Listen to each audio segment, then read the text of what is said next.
오늘은 오순절 후 6번째 주일이며 교회학교 교사 주일입니다. 복음의 사람 예배자로 살게 하소서라는 표어 아래 온 성도들이 믿음과 소망과 사랑으로 하나 되어 영과 진리로 예배합니다. 아멘. 여호와가 우리의 하나님이신 줄을 너희는 알지어다. 그는 우리를 지으신 이요 우리는 그의 것이니 그의 백성이요 그의 기르시는 양이로다. 감사함으로 그의 문에 들어가며 찬송함으로 그의 궁정에 들어가서 그에게 감사하며 그의 이름을 송축할지어다. 아멘.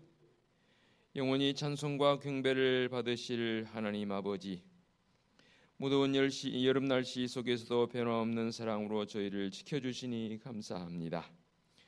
거룩하게 구별해 주신 이 성일에 마음을 활짝 열고 우리 하나님만 찬양하며 영광을 돌리고자 하오니 정성을 다하여 드리는 이 예배를 받아 주시옵소서. 오늘도 저희는 하나님께서 베풀어 주실 은총을 사모하며 기다리고 있습니다. 진리의 말씀으로 주린 영혼을 채워 주옵시고 하늘의 소망과 위로로 우리의 가란 영혼을 적셔 주옵소서. 십자가의 보혈로 우리를 사해 주신 예수님의 이름으로 기원하옵나이다. 아멘. 참여의 기도 시간입니다. 다 같이 침묵으로 지난 시간들을 뒤돌아보며 참여의 기도로 나아갑니다. 기도하시겠습니다.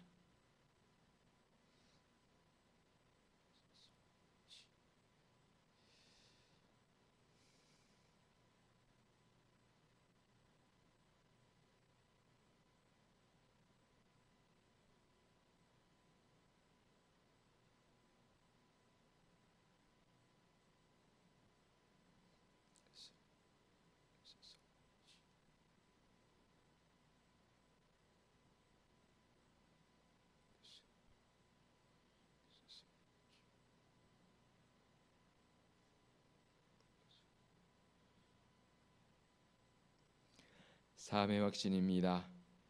에브라임은 나의 사랑하는 아들 기뻐하는 자식이 아니냐. 내가 그를 책망하여 말할 때마다 다 깊이 생각하노라. 그러므로 그를 위하여 내 창자가 들끓으니 내가 반드시 그를 불쌍히 여기리라. 여호와의 말씀이니라. 아멘.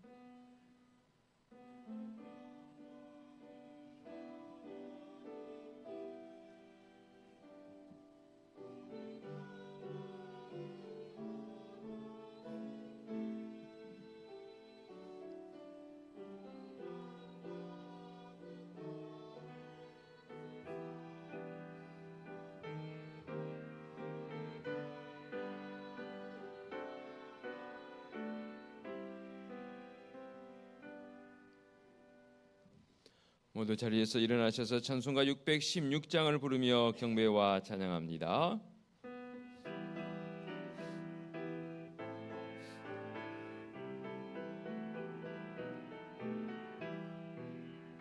주를 경배하리 나 경배하리 주를 찬양하리라.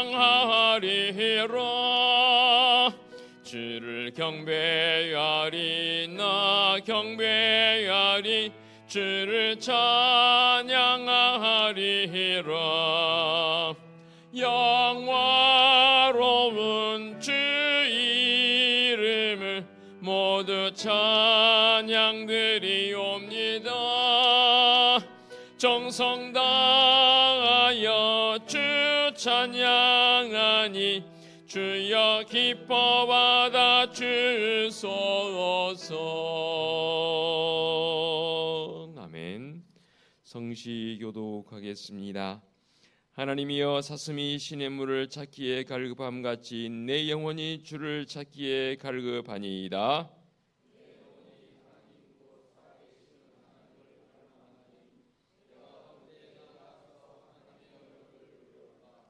사람들이 종일 내게 하는 말이 네 하나님이 어디 있느뇨 하오니 내 눈물이 주야로 내 음식이 되었도다.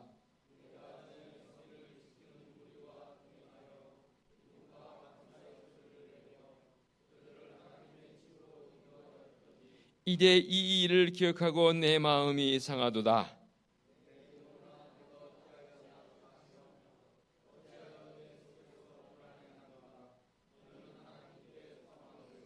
그가 나타나 도우심으로 말미암아 내가 여전히 찬송하리로다. 낮에는 여호와께서 그의 인자하심을 베푸시고 밤에는 그의 찬송이 내게 있어 생명의 하나님께 기도하리로다. 아멘. 사도신경으로 우리의 신앙을 고백하겠습니다. 나는 전능하신 아버지 하나님 천지의 창조주를 믿습니다. 나는 그의 유일하신 아들 우리 주 예수 그리스도를 믿습니다. 그는 성령으로 잉태되어 동정녀 마리아에게서 나시고 본디오 빌라도에게 고난을 받아 십자가에 못 박혀 죽으시고 장사된 지 사흘 만에 죽은 자 가운데서 다시 살아나셨으며 하늘에 오르시어 전능하신 아버지 하나님 우편에 앉아 계시다가 거기로부터 살아있는 자와 죽은 자를 심판하러 오십니다. 나는 성령을 믿으며 거룩한 공교회와 성도의 교제와 죄를 용서받는 것과 몸의 부활과 영생을 믿습니다. 아멘. 자리에 앉으시기 바랍니다. 찬송가 35장 찬양 드립니다.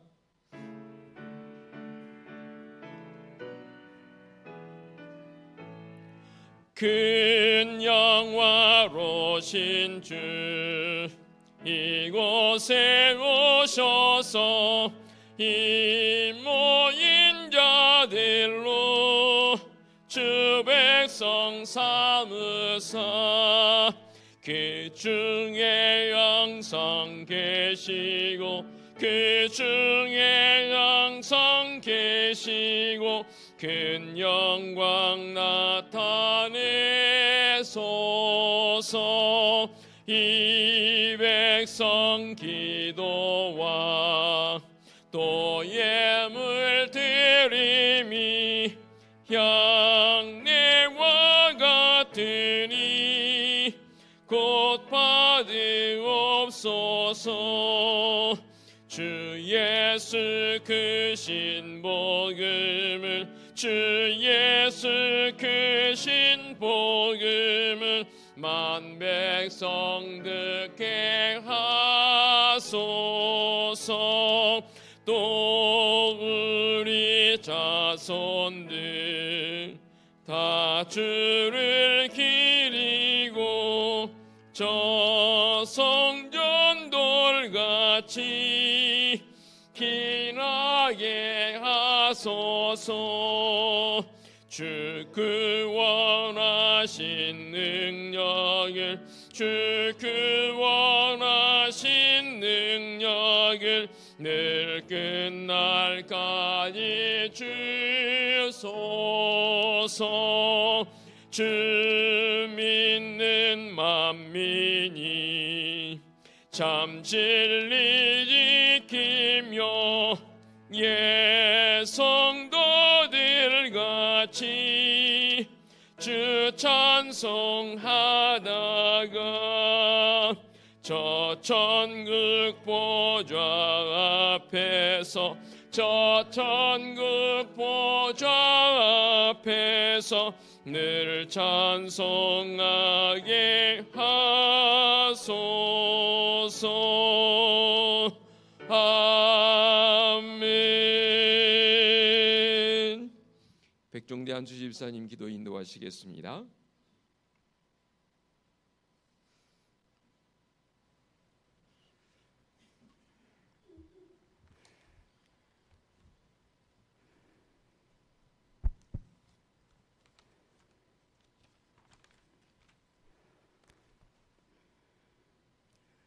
자, 기도드리시겠습니다.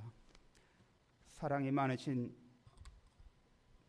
우리 주님, 오늘도 거룩한 주일날 성전에 나와 예배드리게 하시니 감사를 드립니다. 지난 한 주도 하나님의 품을 품어주시고 저희 믿음 가운데 동행하시니 또한 감사를 드립니다. 한 주를 돌아보며 마음과 정성을 다해 믿음의 자녀로서 살아가지 못했음을 이 시간 회개합니다. 예수 그리스도 보혈로 청결하게 하시고 긍휼히 여겨주시옵소서. 이 시간 나라를 위해 기도합니다. 우리 대한민국을 사랑하셔서 은혜를 내려주셔서 하나님 마음껏 찬양하고 복음을 전할 수 있는 나라로 세워주시니 감사드립니다. 그러나 코로나로 인해 많은 자들이 믿음에서 떠나고 이단과 사입이 창궐하는 어려운 시기에 있는 이 나라를 불쌍히 여기시고 회복시켜 주시옵소서. 정치, 경제, 사회, 문화적으로 이전보다 더욱 강건하게 되게 하여 주시옵소서.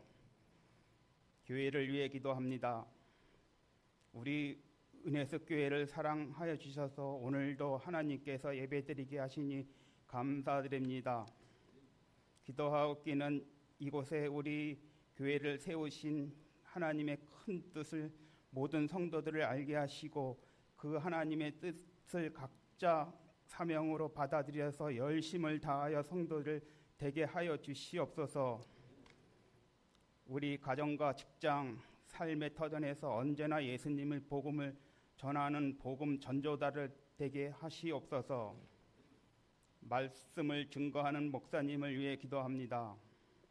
항상 영육간에 강건케 하시고 능력에 덧입어 주셔서 귀한 하나님의 일을 감당하게 하옵소서. 오늘도 말씀을 전하실 때 성령님 함께 하셔서 능력의 말씀을 선포되게 하시고 듣는 모든 성도들에게 은혜 받게 하시옵소서.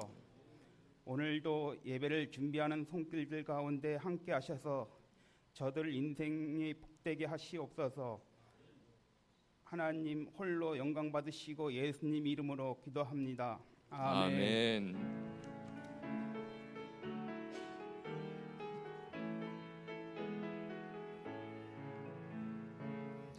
하늘에 계신 우리 아버지의 이름을 거룩하게 하시며 아버지의 나라가 오게 하시며 아버지의 뜻이 하늘에서와 같이 땅에서도 이루어지게 하소서.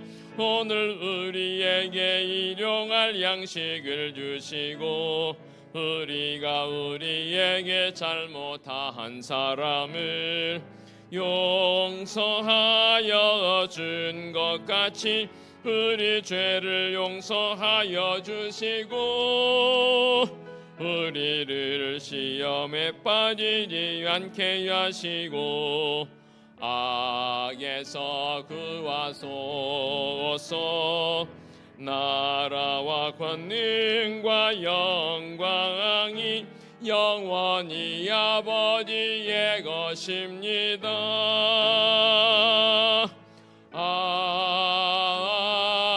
아멘. 교회 소식 전하겠습니다. 주보를 보시기 바랍니다. 오늘은 교회학교 교사 주일로 지키고 있습니다. 다음 세대를 교육하는 교회학교 교사들을 위해서 기도해 주시고 격려해 주시기 바랍니다. 오늘 찬양 예배는 특별 찬양 예배로 드립니다. 오늘 2부 예배 후에 남녀 성교 원래로 모입니다. 오늘 금요일 한밤 기도회에는 구역 연합 예배 겸해서 모이겠습니다. 오늘 주일 찬양 예배는 교회학교 교사 헌신 예배로 드리겠습니다. 금주 구역장교육은 구역 연합 예배 관계로 쉬겠고요. 지난 주간에 제28구역 박경선 집사님 부친상을 당해서 장례를 마쳤습니다. 그리고 지난주에 주보에 나와서 기록을 했지만 인사를 드리지 못했는데 먼저 우리 서희규 집사님 지난주가 되겠지요. 부친상을 당해 장례를 마치고 아마도 주일 지나고 지난 월요일 날 올라오셨기에 성도들의 인사를 못 드린 것 같습니다. 오늘 예배에 참여를 했는데 우리 서 집사님 인사 한번 드릴까요? 우리 성도들에게 한번 인사 한번. 서희 집사님 부친상을 당해 장례 마치고 와서 오늘 성도들에게 떡으로 접대를 합니다. 참으로 감사를 드리니 박수로 한번 격려하십시오. 그리고 오늘 반주하고 계신 우리 박경순 집사님 부친상을 당해서 지난주에 장례를 마쳤습니다. 집사님 우리 인사 한번 드리실까요? 역시 박수로 한번 격려하십시다. 그리고 또 우리 기쁜 소식은 송선옥 집사님 사랑하는 큰딸이 공직에 있는데 진급을 했습니다. 그래서 감사해서 강단에 오늘 헌화를 해주셨고요. 또 지난 어제가 아니라 그 앞주 토요일 날 결혼식을 가졌던 김춘수 집사님 둘째 딸을 결혼했는데 마치고 감사해서 오늘 점심때 성도들에게 과일로 접대를 하게 됩니다. 여러분들께 진심으로 감사를 드립니다. 자, 이제 모두 자리에서 일어나셔서 앞뒤 옆에 계신 분의 축복하며 인사하는 시간 갖도록 하고 우리 서희규 집사님, 우리 박경희 집사님 많이 위로해 주시면 감사하겠습니다.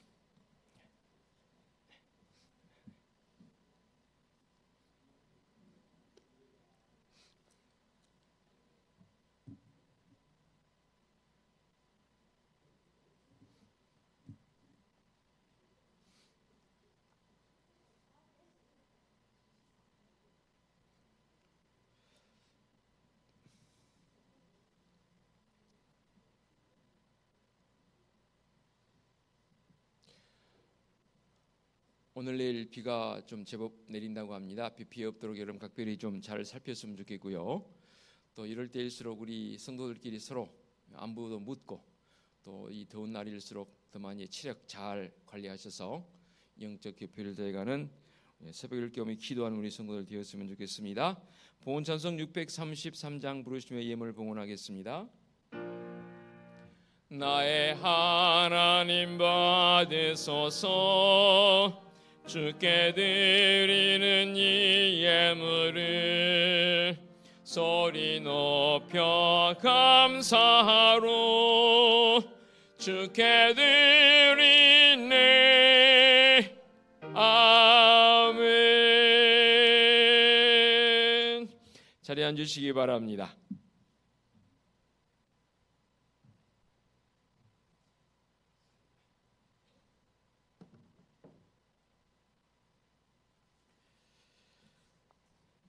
봉헌 및 목회 기도 드리겠습니다. 교회 달 7월 무더위와 장마로 말미암아 성도들의 삶의 자리가 녹록지 않습니다. 그럼에도 우리를 불러 하나님의 자녀로 살게 하시니 감사합니다. 이러한 여건에도 더욱 주님의 영광을 찬양하고 노래하는 우리 성도들의 삶이 되게 하여 주시옵소서. 오늘도 예배하는 성도들 빈손으로 나오지 않고 모든 것이 하나님의 것임을 고백하며 11조 예물을 봉헌합니다. 범사에 감사한 마음을 담아 감사 예물도 봉헌하옵고 늘 선교적 사명 조금이라도 감당하고자 선교 예물을 봉헌하오며 사람들이 풍요롭다고 하지만 그럼에도 불구하고 상대적 빈곤감으로 마음속에 조바심을 가지고 사는 이웃들도 있습니다. 물질적으로 마음적으로 그들을 돕고자 구제 예물도 봉헌하오며 매주일 잊지 않고 건축 예물과 주일 예물도 봉헌합니다. 우리 주님 기쁨으로 연락하여 주옵소서. 예물 봉헌한 우리 성도들의 가정과 사업장, 직장이 주님이 주신 은총으로 더 든든히 서가게 하옵시고 많은 사람들에게 나누어 주어도 넘침이 있는 풍성함으로 나갈 수 있는 복된 성도들 되게 하여 주시옵소서. 주님의 빚값으로 재워주신 우리 은혜숲재단이 참으로 교회적 사명을 잘 감당해 나갈 수 있도록 성령 하나님 인도해 주시기를 원합니다. 복음의 사람으로 먼저 성도들이 바르게 살게 하옵시고 바른 삶에서 우선되어질 일은 바로 예배자로 서는 일 아니겠습니까? 삶의 자리에서 더욱 하나님 앞에 기쁨으로 나가는 바른 예배자의 모습으로 살아가게 하여 주시옵소서.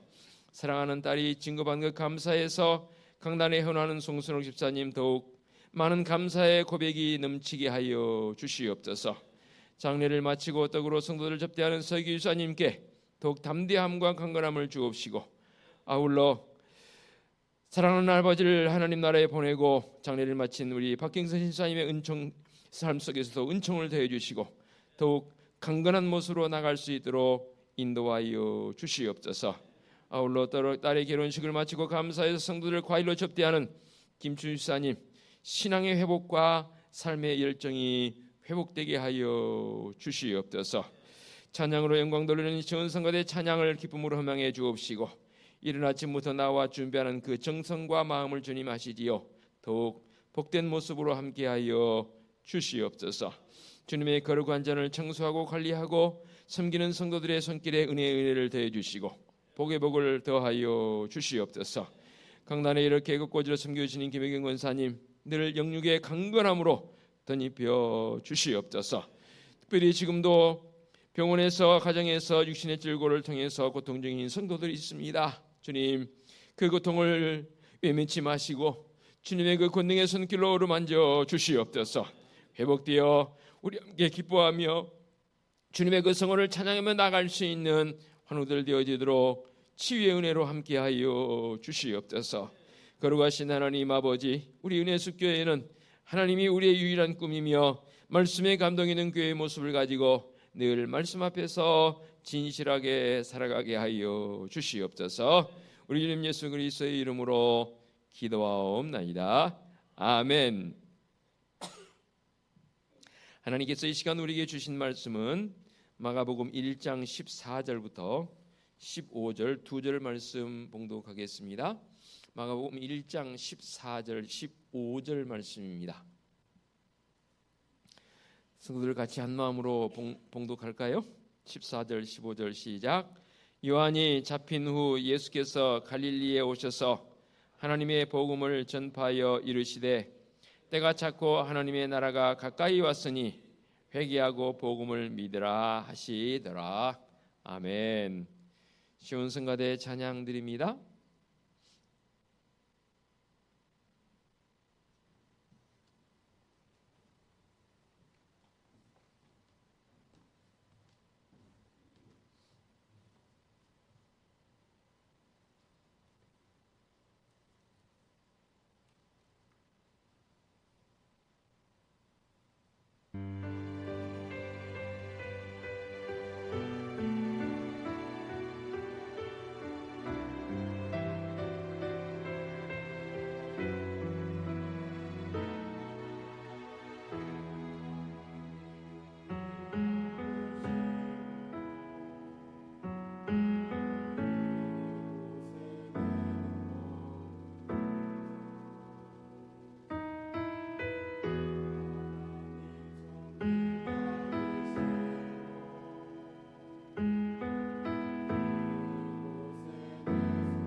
아멘. 오직 주님만 따르고 주님만 예배하고 주님만 찬양하는 우리의 모습 되기를 원합니다. 그 마음을 담아 이제 말씀의 자리로 나아갑니다. 성령 하나님 이 시간도 임재하사 강한 바람처럼 세면 음성으로 말씀하여 주옵소서. 예수 그리스도의 이름으로 기도하옵나이다. 아멘. 오늘은 교학교 교사 주일로 지키고 있습니다. 다음 세대를 교육하고 가르치는 우리 교사들을 위해서는 더 많이 기도해 주시고 또 격려해 주시면 좋겠습니다. 세상에는 3D 직종이 있다 했지 않습니까? 어렵고 지저분하고 또 위험한 그 직종을 3D 직종이라 하지 않습니까? 어느 분이 언제부터인가 그런 표현을 쓰더라고요. 교회에도 3D 신앙 섬김이 있다 그러더라고요. 그 가운데 하나가 바로 교사입니다. 어렵다는 거예요. 디피컬트 한다는 거죠. 그래서 교학교 교사 주일을 맞이해서 우리 교사들 많이 여러분 기도해 주시고 또 격려해 주시면 참 좋겠다 하는 그 마음을 담습니다. 그래서 한 주간 고민하면서 기도하면서 말씀을 준비하는데 오늘은 교학교 교사 주일이기 때문에 교육적 차원에서 말씀을 좀 잘 들어야 할 것 같습니다. 그래서 교육은 쉽지 않잖아요. 조금 말씀이 어려울 수 있습니다. 그렇지만 귀 기울여 들으신다면 오늘 말씀 참으로 은혜되는 말씀이 될 줄로 믿습니다. 오늘 말씀의 제목이 하늘의 시민권을 가진 자의 삶이라는 제목으로 은혜의 자리로 나갑니다. 우리는 하나님 나라의 시민인 줄로 믿습니다. 시민을 다른 말로 말하면 국민이라 말하기도 하고 백성이라 말하기도 합니다. 그래서 대한민국 시민권을 따기 위해서 외국에서 온 사람들은 상당히 여러 가지 준비를 하더라고요. 가장 준비해야 할 건 한국어 언어 시험, 언어 능력 테스트를 받아야 이 시민권을 부여받게 되는 가장 첫 번째 일이 되어지는 것 아니겠습니까? 시민권을 간다는 것은 중요한 일입니다. 여러분이 알고 계시겠지만 대한민국 시민이라면 백성이라면 국민의 기본 권리가 있지요. 혹시 아십니까? 여러 가지 권리가 있지만 크게는 5가지 권리로 집약을 해놨더라고요. 간략간략히 말씀드리게 한번 생각해 보시기 바랍니다. 하나님 나라의 시민권을 강조하려고 보니까 그래도 우리는 대한민국 백성이니까 대한민국 시민이니까 한번 비교해 보시기 바랍니다. 대한민국 시민이라면 백성이라면 가져야 할 권리가 첫 번째는 평등권입니다. 이것은 두말할 나위 없지요. 법 앞에서 평등해야 하는 것이고 가장 기본권이 보장되는 게 바로 이 평등권입니다. 두 번째는 자유권, 신체의 자유, 종교의 자유, 언론 출판 집회의 자유, 직업 선택의 자유, 그런 자유권이 우리에게 있지요. 안타깝게도 공산주의는 그런 게 없습니다. 자유권이 없습니다. 당에서 통치하는 대로 따라가야 됩니다. 세 번째가 참정권입니다. 참정권 속에서는 대표적인 게 선거권이 있지요. 국가의 여러 가지 인물을 뽑는다는 등 대통령을 중심해서 그런 참정권이 있고 또 공무원이 되어져서 나랏일에 참여할 수 있는 자격이 언제부터인가 공무원 나라 자격에서 이 나이를 없앴지요. 저도 몇 년 안 남았지만 공무원 시험 볼 수 있는 자격이 있습니다. 나이적으로 본다면 언제부터인가 없어지니까 지금 바람직한 것 같아요. 네 번째로 청구권이 있습니다. 국민의 권리가 침해를 당했을 때 그 권리를 요청할 수 있는 거지요. 최근에 몇 년간에 걸쳐서 과거 군사정부 시절에 억울하게 당했던 간첩 혐의를 받아서 억울하게 살았던 사람들이 지금 새롭게 재심이 되어지고 해서 무죄 판결을 받는 경우들이 지금 일어나고 있습니다. 이런 게 바로 청구권입니다. 나 억울하다는 거예요. 잘못됐다는 거죠. 마지막으로 사회권이 있습니다. 인간답게 생활할 수 있는 권리가 있는 것이지요. 이렇게 권리가 있는가 하면 국민에게는 또 의무가 있습니다. 무슨 의무가 있습니까? 아시죠? 국방의 의무가 있고 납세의 의무가 있고 교육의 의무가 있고 대표적으로 그렇듯이 하나님 나라의 시민들에게도 권리와 의무가 있습니다. 오늘은 의무적 관점은 다루지 않겠습니다. 권리적 관점에서 함께 다뤄볼 터인데 오늘 말씀 주신 15절에 이런 표현을 씁니다. 때가 찼고 하나님의 나라가 가까웠으니 뭐하고 뭘 믿으라? 회개하고 복음을 믿으라 하시더라. 예수님께서 하신 말씀인데 하나님 나라는 우리 인간을 향해서 다가오는 나라입니다. 자꾸만 사람들은 오해하는 경우들이 있어요. 하나님의 나라는 공중에 임하는 나라라고 그저 그냥 피상적으로 생각하시는 분들이 있습니다. 그렇지 않습니다. 하나님의 나라는 구체적으로 우리를 향해 다가오는 나라입니다.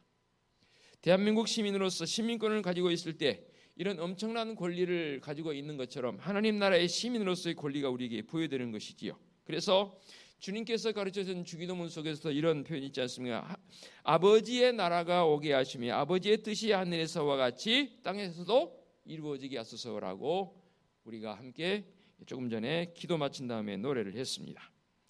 그래서 인간을 향해 다가오는 하나님의 나라의 시민이 되려면 가장 먼저 뭘 해야 하냐면 이 권리를 부여받으려면 말씀이 있는 대로 보겠습니다. 뭐 해야 한다고요? 회개하라는 거예요. 회개하는 자들에게 하나님 나라의 권리가 주어진다라고 말씀을 통해서 우리에게 가르쳐주고 있습니다. 그렇습니다. 회개가 없는 복음은, 회개가 없는 신앙은 그야말로 이상주의가 될 가능성이 많습니다. 참된 구원의 복음의 시작은 바로 이 회개에서 시작이 되어집니다. 회개하는 자들에게 하나님의 나라가 주어지는 것이고 그 하나님의 나라의 권리가 우리에게 있게 된다, 그 말씀입니다.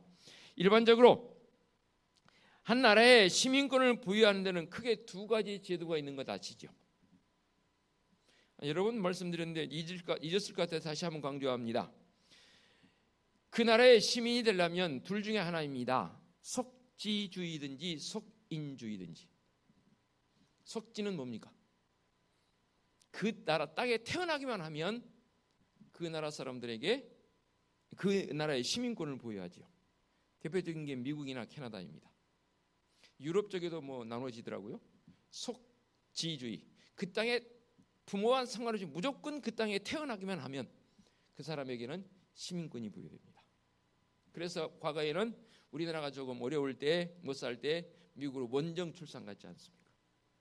한 6개월 정도 텀을 두고 뭐 오늘 가서 내일 나면 안 되니까 그냥 6개월 정도 텀을 두고 그곳에 가서 자리 잡고 생활하다 그곳에 아이를 출산하면 그 아이에게는 이유를 불문하고 미국 시민권이 부여됐습니다. 캐나다도 동일합니다. 우리나라는 속지주의가 아닙니다. 우리나라는 속인주의입니다. 속인주의란 말은 무슨 말이냐면 부모가 둘 다 시민권을 가진 사람은 바로 나오고 둘 중 한 사람이면 심사가 되어집니다.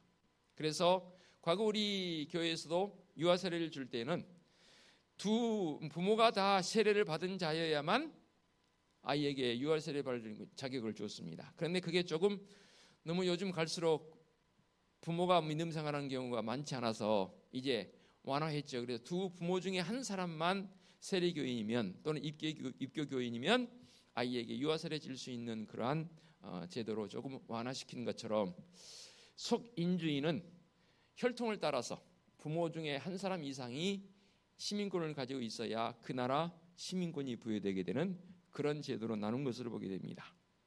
다시 강조합니다. 하나님 나라의 시민권의 조건은 뭐라고요? 우리는 속인주의도 아니고 속지주의도 아니고 하나님 나라의 시민권이 되려면 뭐 해야 한다고요? 여러분 하나님 나라의 시민 아니세요? 그러면 시민권 갖기 위해서 뭐 하셨어요? 돈을 많이 들여서 샀어요? 말씀이 있는 대로 회개해야 합니다. 회개하면 하나님 나라의 시민권이 부여되는 줄로 믿습니다.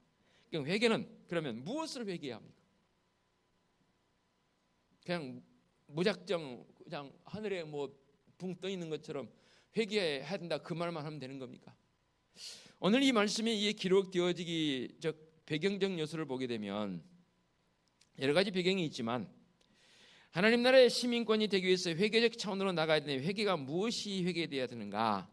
철저하게 나의 나됨을 주님께 내놓을 수 있는 회개가 되어져야 합니다.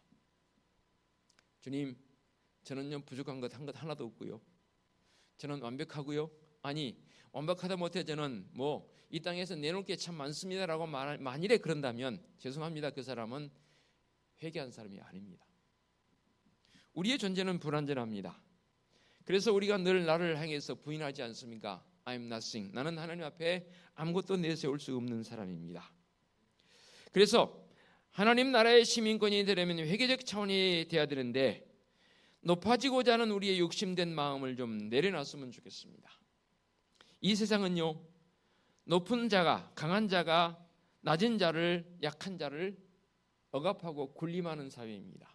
그래서 약육강식이라는 말도 있습니다. 그러나 하나님의 나라에서는 스스로 낮아진 자가 큰 자라고 했고, 주님 말씀하십니다. 심령이 가난한 자는 복이 있나니 천국이 그들의 것이며, 이 가난하다는 것은 낮아진 자의 모습입니다. 결코 나의 나됨을 어느 누구에게든 내세우지 않는 자의 모습 아니겠습니까? 어떤 젊은이가 예수님께 찾아왔습니다. 그래서 예수님께 해결을 요청합니다. 뭘 해결을 요청하냐면, 예수님, 누가복음 12장에 보면 제 형이요, 유산을 부모님이 주셨는데 혼자 다 꿀꺽해버렸습니다. 다 삼켜버렸습니다. 동생인 저에게 유산이 분배되지 않습니다. 그러니 예수님, 가셔서 좀 우리 형에게 재판관이 되어주셔서 호되게 나무라게 또 해주시고 그 재산을 내 몫을 좀 챙겨주십시오라고 예수님께 다가와서 요청을 했습니다. 그때 예수님께서 이런 말씀을 하십니다. 누가복음 12장 14절로 15절, 이르시되 이 사람아, 누가 나를 너희의 재판장이나 물건 나누는 자로 세웠느냐 하시고 그들에게 이르시되 삼가 모든 탐심을 물리치라, 사람의 생명이 그 소유에 넉넉한 데 있지 아니하니라 라고 말씀하십니다. 하나님 나라의 시민들은 나의 나됨을 다 주님 앞에 내놓는 회개적 삶인과 동시에 욕심을 없애야 합니다. 세상 사람들은 새해가 되면 한동안 그런 인사가 유행했죠. 새해 복 많이 받으세요라는 인사가 오늘 온데간데였고 그렇게 인사를 하더라고요. 부자 되세요. 지금도 여러 사람들 만나면 부자 되세요라고 하더라고요. 예, 부자 되십시다. 그런데 어떤 부자가 되냐가 중요합니다. 예수님께 다가와서 형이 유산을 다 꿀꺽 삼켜버렸습니다. 그러니까 내 몫을 좀 챙겨주십시오라고 재판장이 되어주셔서 해주세요라고 요청할 때 주님 말씀하시지 않습니까? 누가 나를 재판장이나 물건 나누는 자로 생각했느냐? 삼가 모든 탐심을 물리치라, 사람의 생명이 그 소유에 넉넉한 데 있지 아니하리라고 했습니다. 사람은요, 무엇을 가졌느냐가 중요한 게 아니더라고요. 어떤 사람이 되었느냐가 중요합니다. 제가 이곳에 목양하면서 이 표현은 여러 번 썼습니다. 그래서 에리 프롬의 소유냐 존재냐적 관점으로 설명하기도 했습니다. 내가 무엇을 가졌느냐가 중요한 게 아니라니까요. 내가 어떤 사람이 되었느냐. 하나님 나라의 시민권을 가진 자로서의 모습도 중요한 일이지만 내가 하나님 앞에 어떤 모습이 되었느냐가 더 중요하다 그 말입니다. 그런데 불행하게도 어리석게도 많은 사람들은 소유를 자신의 목적으로 삼고 사는 사람들이 부지기수입니다. 세상에 나가 보시기 바랍니다. 나 이만큼 살고 있고 심지어는 자동차로 자기의 위치를 자랑한 사람도 부지기수입니다. 그리고 세상도 그렇게 고백을 하더라니까요. 여러 번 고백했지요. 과거 제 젊었을 때에 교회 승합차를 가지고 미국 대사관 들어갔더니 못 들어가게 해요. 들어가면 이건 승합차 끌고 들어가면 안 되는 곳이래요. 깜짝 놀라요. 왜요? 들어가면 안 된대요, 무조건요. 그런데 한 달도 이 기간 안 두고 제가 그 당시에 그랜저 세단 까만 차, 제 차는 아니지만 그 차를 운전할 기회가 있으니 그 차를 가지고 미국 대사관 들어갔습니다. 잡지도 않아요. 무사 통과해요. 세상은 이래요. 무엇을 가든지 어떤 차를 탔냐에 따라서 국산차를 타가지고 사업 계약하러 갔더니 계약을 안 해주더래요. 어느 장로님의 고백입니다. 벤츠 580, 560 S클래스 타고 갔더니 묻지도 않고 계약서에 도장 찍어주더래요. 그래서 그 장로님이 자기도 벤츠 샀다고 그러더라고요. 이게 세상입니다. 국산차 타고 가니까 무슨 자기 자금력이 없는 걸로 판단한다는 거예요. 그런데 벤츠 타고 가니까 이 사람은 자금력이 있으니까 이런 정도 차고나라고 그렇게 인지를 한다는 거지. 우리도 그렇습니까? 그러므로 사람은 부자가 되고자 하는 욕심을 우리는 버려버립시다. 진짜 내가 욕심은 가지기는 가지는데 세상 사람들이 말하는 그 부자인가? 아니면 신앙적인 부자를 말하는 것인가? 예수께서 그를 보시고 이르시되 재물이 있는 자는 하나님의 나라에 들어가기 얼마나 어려운지 낙타가 바늘기로 들어가는 것이 부자가 하나님 나라에 들어가는 것보다 쉬우리라 하시니. 누가복음 18장의 말씀입니다. 우리 주님의 선언입니다. 이 교학교 교사주일에 새겨드려야 할 말씀 아니겠습니까? 그렇게 하나님의 나라는 우리에게 다가올 뿐만 아니라 하나님의 나라는 거듭난 자들이 들어가게 됩니다. 즉 회개하는 자들은 거듭난 자로, 칭의적 요소로 우리가 바뀐다 그 말입니다. 주님 말씀하십니다. 예수께서 대답하시되 진실로 진실로 네게 이르노니 사람이 물과 성령으로 나지 아니하면 하나님의 나라에 들어갈 수 없느니라. 니고데모가 밤중에 찾아와서 주님께 물었지요. 주님, 제가 어떻게 해야 거듭나겠습니까? 어떻게 해야 영생을 얻겠습니까? 하니까 네 거듭나라 그러니까. 그러면 제가 어머니 태석으로 다시 들어갔다 나오는 겁니까? born again입니까? 주님 말씀이 아니다. 물과 성령으로 나지 아니하면 하나님 나라에 들어갈 수 없다 말씀하십니다. 여기서 말씀하신 물과 성령으로 나지 않냐면 무슨 말씀입니까? 바로 새 사람이 되어야 합니다. 새 사람이 되는 건 무엇을 말합니까? 너희는 유혹의 욕심을 따라 썩어져가는 구습을 따르는 옛사람을 벗어버리고 오직 너희의 심령이 새롭게 되어 하나님을 따라 의와 진리의 거룩함으로 지으심을 받은 새 사람을 입으라라고 말씀하십니다. 그러니까 옛 생활을 청산하고 낡아진 우리 인간의 모습을 다 벗어버리고 마음이 생각이 새롭게 되어져서 본래적 하나님의 창조적 모습을 회복하는 게 새 사람이 되는 것 아니겠습니까? 새 사람은 바로 올바르고 거룩한 진리의 생활을 사는 사람들을 말하는 것 아니겠습니까? 이것이 바로 하나님의 형상으로 지음받은 자의 본래적 모습으로 회복되는 겁니다. 그래서 하나님 나라의 시민의 삶은 하나님의 형상을 회복해야 할 의무와 책임이 있습니다. 즉 하나님의 형상과 하나님의 모습은 정의와 진리의 거룩함 아니겠습니까? 하나님 나라의 시민으로 살아가는 성도들은 이 정의와 진리의 거룩함의 삶으로 살아가야 합니다. 정의에 용감해야 하고요, 진리에 굳게 서야 하고 거룩함으로 구별을 되어져야 합니다. 말이 어렵습니다. 정의에 용감하라는 말은 무슨 말입니까? 의를 위하여 박해를 받는 자는 복이 있나니 천국이 그들의 것임이라고 말씀하지 않습니까? 정의, 그러니까 의, 이 의는 하나님의 의를 말합니다. 놀라운 사실은요, 이 정의를 가지고 사는 사람들은 세상에 그냥 두지 않아요. 공중근세 잡은 자들은 하나님의 정의를 가지고 사는 사람들이 그냥 두지 않는다니까요. 그래서 제가 그런 표현 수십 번 수백 번 썼습니다. 복음에는 반드시 뭐가 따른다고요? 고난이 따라요. 신앙생활을 편하게 하시려는 분들은 이 시간 마음을 고쳐 묵으셔야 합니다. 복음에는 반드시 고난이 따릅니다. 고난이라니까 뭐 과거 일제시대 때 총 뿌리고 늘고 뭐 공산층에서 뭐 순교당하는 그런 고난으로만 생각이 안 해요. 우리의 삶이 진짜 바르게 예수님 믿고 산다는 게 얼마나 힘든지 몰라요. 여러 번 설명했지 않습니까?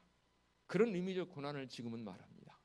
우리가 예수님 믿는다고 신앙생활 누가 요즘 뭐 박해한 사람 봤습니까? 최소한 우리 한국 땅에는 그런 건 없습니다. 저 북녘 땅에 있을지 몰라도. 그게 그런 고난을 말하는 게 아닙니다. 예수님 믿고 산다는 자체가 쉽지 않아요. 그래서 제가 여러분들 존경하고 사랑한다 그 말입니다. 그런 어려움을 뒤로하고 이 자리에 나와 계시잖아요.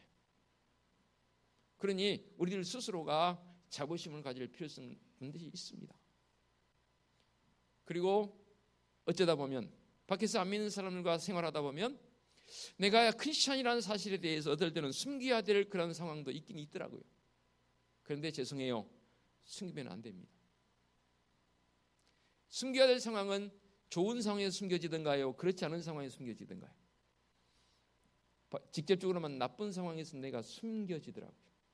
좋은 일을 하는 데는 내가 크리스찬인 것에 대해서 숨길 이유도 없습니다. 그런데 나쁜 일을 하는데 거짓말하거나, 그렇죠? 남을 속이거나 그런 일에 가담이 되게 되면 나의 크리스찬이라는 부분이 숨겨지더라니까. 왜냐하면 양심의, 신앙의 양심이 발동이 되거든요. 그러면 그런 자리에 있을 수도 없고 있으면 안 되는 거거든요. 그런데 내가 그 자리에 지금 있단 말이에요. 그러면 참 이상해요. 숨겨져요. 정의가 사라져버려요. 그 정의감을 가지고 그 자리에 박차고 일어서야 하는 것이 바로 정의를 실천하는 용감한 성도적 모습이 된 거 아닙니까? 갈수록 이런 정의가 사라지고 있는 성도들의 모습은 아닌가 한번 깊이 있게 생각해 봅니다. 진리의 굳건히 서란 말은 무슨 말입니까? 예수 그리스도가 진리 아닙니까? 그 믿음의 기초를 든든히 할 뿐만 아니라 그 든든히 된 기초 위에 바르게 서 있어야 합니다. 그러니까 예수 그리스도를 믿는 자로서 자존감이 반드시 있어야 합니다. 어때요? 특히 사업하신 분들, 기업하신 분들은 이 부분이 더 강조되어져야 할 부분이라고 봅니다. 지난번 우리 구익장 교육할 때 제가 이렇게 말씀드린 적이 있습니다. 특별히 상업하신 분들, 경영하신 분들에게 내가 과연 얼마만큼 이익을 남겨야 바른 이익이냐? 경제윤리.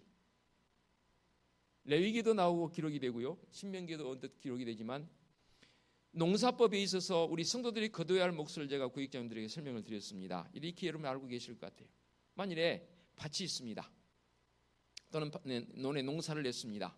그러면 사각형 밭에 농사를 했을 때 그 사각형 밭에 농사한 그 수확물 중에 내가 거두어 드릴 수 있는 수확물이 어느 정도인가 아시죠? 우리 구익장님들은 알고 계십니다. 사각형의 사면이 닿도록 동그라미를 긋습니다. 정사각형이 됐건 직사각이 됐건 상관없습니다. 동그라미를 딱 긋습니다.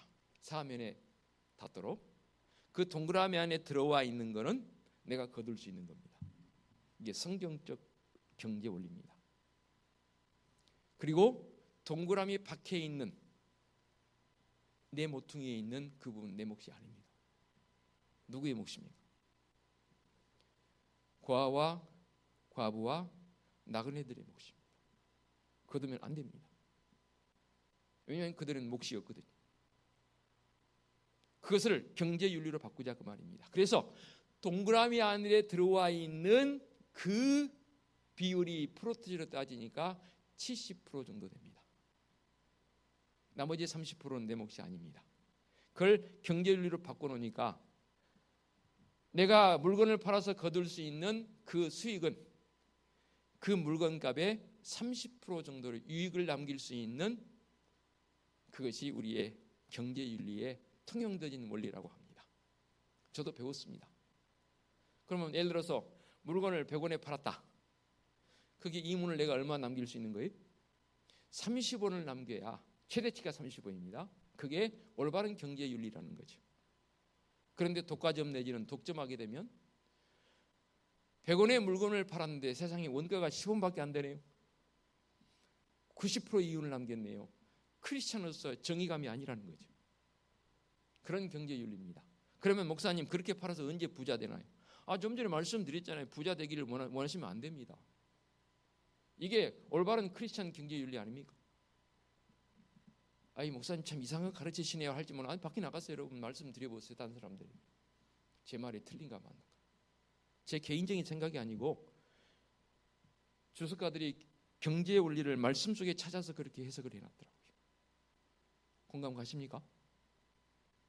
이게 바로 예수 그리스도를 믿는 진리를 따른 자의 모습이고 분명하게 거룩함으로 구별되진 성도적 삶의 모습이 되더라 그 말입니다. 또 한 가지 하나님의 나라는 영원성이 있습니다. 누가복음 10장 27절 28절 이 말씀이 있습니다. 대답하여 이르시되 네 마음을 다하며 목숨을 다하며 힘을 다하며 뜻을 다하여 주 너의 하나님을 사랑하고 또한 네 이웃을 네 자신같이 사랑하라 했나이다. 예수께서 이르시되 네 대답이 옳도다. 이를 행하라 그리하면 살리라. 한 율법교사가 영생에 대해서 예수님께 물으니까 영생에 대해 묻는 이 율법교사를 향해서 뭐라고 그래요? 성경에 뭐라고 기록되었더냐 하니까 이 율법교사가 한 말이에요. 지금요. 영생이 이런 것입니다 라고 말을 합니다. 그러니까 그럼 너도 그와 같이 해라. 결국은 이 율법교사는 그렇게 하지 않으므로 예수님을 떠나가 버린 모습으로 결론이 맺어지는 것을 보게 됩니다. 고린도서 15장 19절에 이런 말씀이 있습니다. 만일 그리스도 안에 우리가 바라는 것이 다만 이 세상의 삶뿐이라면 모든 사람 가운데 우리가 더욱 불쌍한 자이리라. 우리가 사는 이 땅에서는 이 땅의 소유적 관점만 가지고 살아간다면 이 땅에 우리의 삶은 정말로 불쌍한 사람이라는 거죠. 반대로 말한다면 우리는 불쌍한 성이 아니라는 거죠. 왜요? 영원성을 가진 자이기 때문에. 전도서 기자는 그런 표현을 썼습니다. 우리 인간의 근본적인 마음성에 영원을 사모하는 마음이 있다 했습니다. 이 영원성이라는 것은 하나님 나라의 백성이 추구해야 할 정말로 중요한 문제입니다. 하나님 나라의 시민권을 가진 사람은 이 영원성을 가진 자의 모습이어야 하는데 이 영원적 요소도 사실 누가복음 16장이면 나사로와 거짓 나사로와 부자의 그 상황들을 설명하지 않습니까? 이 부자는 뭡니까? 영원성을 알지 못했습니다. 그래서 현재 자기가 가진 소유만 가지고 자기는 나사로 이 거짓 모습, 그 외형적인 모습을 가지고 판단했고 이 거짓 나사로에 대한 홀대적 모습이 이 부자의 모습에서 드러나게 됩니다. 거짓 나사로나 자기나 하나님 앞에서의 영원성을 가진 동등한 존재라는 사실을 인지를 못한 거지. 결국 죽어서 어떻게 됩니까? 극과 극입니다. 그래서 저는 천국에서 지옥이 보이고 지옥에서 천국도 보이는 걸로 저는 이해를 합니다. 여러분 어떻게 이해를 하고 계십니까? 차라리 안 보이면 더 좋을 것 같아요. 안 보이면 근데 보인다는 거예요. 천국에서 지옥이 보이고요. 지옥에서 천국이 보인다는 거예요. 그리고 그 사이에 넘을 수 없는 경계가 있다는 거죠. 이 부자와 누가복음 16장에 나오는 말씀으로 비교해서 저는 그렇게 이해를 합니다. 그렇게 설명해 놨고요. 그렇습니다. 하나님 나라의 시민권자들은 오늘 이 율법교사에게 말씀해 누가복음 10장에 나왔던 말씀처럼 사랑의 실천자들이 되기를 원하고 있습니다. 거듭 말씀드립니다. 우리가 하나님 앞에 나와 믿음의 사람으로 산다는 것, 하나님의 백성으로 산다는 것, 진정성을 가지고 정의와 진리와 거룩함의 이 세 단어를 한마디로 딱 규합하면 뭐냐? 바로 사랑이라는 거죠. 사도 바울이 고린도서 13장 1절로 3절에 이렇게 표현했지 않습니까? 내가 사랑의 방언과 천사의 말을 할지라도 사랑이 없으면 소리나는 구리와 괭과리 같고 내가 예언하는 능력이 있어 모든 비밀과 모든 지식을 알고 또 산을 옮길 만한 모든 믿음이 있을지라 사랑이 없으면 내가 아무것도 아니요 내가 내게 있는 모든 것으로 구디하고 또 내 몸을 불사르게 내어줄지라도 사랑이 없으면 내게 아무 유익이 없느니라. 잘 인용 안 하는데 제가 설교 준비하다 보니까 어느 분이 인용해놨길래 저도 그대로 인용합니다. 유명한 파스칼입니다. 우리 기독교가 자랑하는 사상가이죠. 그가 이런 표현을 썼습니다. 인간이 죄를 범하는 근본적인 원인들을 두 가지로 추격했는데 뭐가 뭔지 두 가지 뭔지 아십니까?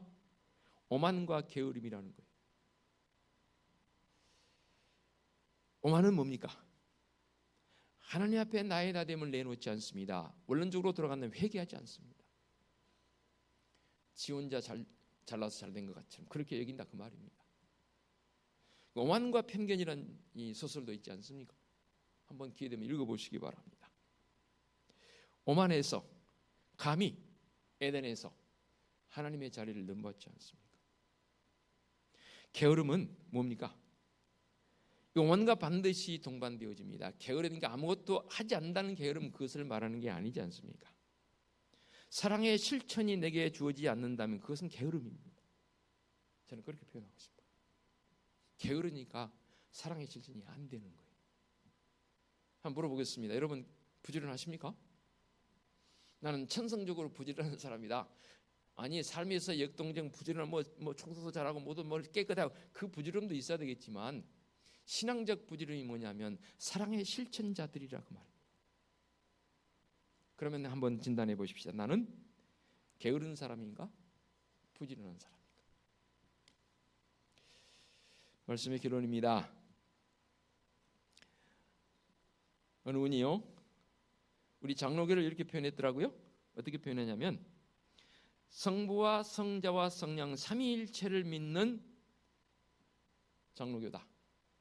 그걸 신앙으로 바꾸고 싶어요. 거기에 이렇게 참 재미있게 표현을 썼습니다. 성부와 성자와 성령의 자리에 말씀을 집어넣었어요. 이 말도 틀리진 않습니다. 왜냐하면 지금 말씀하신 분이 바로 성령 하나님이시거든요. 기록되어진 말씀을 깨닫도록 하시는 이 성령 하나님이시거든요. 성령의 사역이 내 속에 있을 때 비로소 내가 하나님의 나라의 시민권을 가진 자로 살아가더라고 말입니다. 성령이 아니고서는 예수 그리스도를 주라 신할 수 없다 했고, 성령의 이 은총이 내게 임할 때 다시 원론적으로 들어갑니다. 내가 회개할 수 있는 사람으로 되어지더라고 말입니다. 이 교학교 교사주일에 특별히 교학교 교사들은 물론이거니와 성도들이 주님 앞에 하늘나라의 시민권, 하나님 나라의 시민권을 가진 자의 삶이 무엇인가에 대해서 한번 이 한 주간 동안 깊이 있게 기도하시면서 고민하시면서 살아보시기 바랍니다. 기도하겠습니다. 하나님 아버지 감사합니다. 하나님 나라의 시민권을 가진 자 분명히 나이고 우리입니다. 먼저 하나님 앞에 회개하는 자의 모습으로 나가게 하여 주시옵소서. 회개하는 자의 삶 속에는 반드시 정의와 진리와 거룩함이 있습니다. 정의와 진리의 거룩함을 한마디로 말하면 사랑의 실천자인데, 그는 게으른 자가 아니고 부지런한 자입니다. 그런 믿음의 성도적 삶이요 우리 교학교 교사들을 되게 하여 주시옵소서. 예수 그리스도의 이름으로 기도하옵나이다. 아멘. 찬송 208장 결단 찬송드립니다.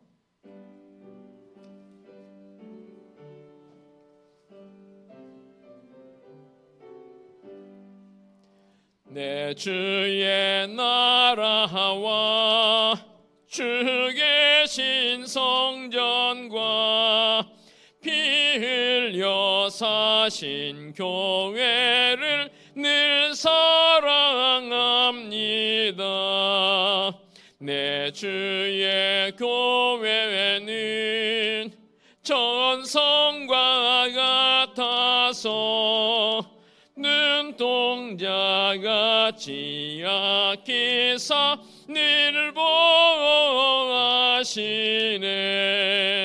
이 교회 위하여 눈물과 기도로 내 생명 다하기까지 늘 봉사합니다. 성도의 교제와 교회의 위로와 그 주와 맺을 언약을 늘 기뻐합니다. 하늘의 영광과 베푸신 은혜가 진리와 함께 영원히 시온에 넘치네. 아멘. 오늘의 위탁의 말씀입니다. 이르시되 때가 찼고 하나님의 나라가 가까웠으니 회개하고 복음을 믿으라 하시더라. 아멘. 우리 주님 예수 그리스도의 은혜와 하나님 아버지의 지극하신 사랑하심과 성령님의 인도하시며 교통하심이 하늘의 시민권을 가진 자로서 승리의 삶을 살기 원하는 사랑하는 성도들 머리머리 위에와 성도들의 가정과 사업장과 직장 위에와 우리 교회 위에와 이 민족 위에 이제와 영원토록 함께 하시기를 축원하옵나이다. 아멘.